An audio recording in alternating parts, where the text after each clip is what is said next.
জঙ্গলে পাখির খোঁজ করতে গিয়ে হঠাৎ হাঁটতে হাঁটতে চোখে পড়ল বিন্দিকিল বেগের এই একটি ছোট বিপন্ন প্রজাতির সাপের সাথে।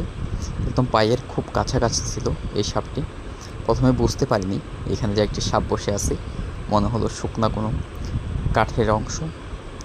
ঠিক একটু ভালোভাবে তাক করতেই চোখে পড়ল এই বিপন্ন প্রজাতির খুব সুন্দর সাপটি। সাপটির গায়ে ছোটো ছোটো ফোঁটা এবং মাথার দিকে একটু লাল, খুব বিষধর একটি সাপ।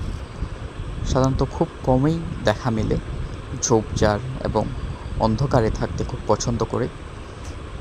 এই জায়গাটাই এত বেশি অন্ধকার, ছবি তুলতেও খুব কষ্ট হচ্ছে আমার। তবে চাচ্ছি ওকে একটু ভালো জায়গায় আনা যায় কিনা, বা ও খুব বারবার পাতার নিচে ঢুকে যেতে চেষ্টা করছে।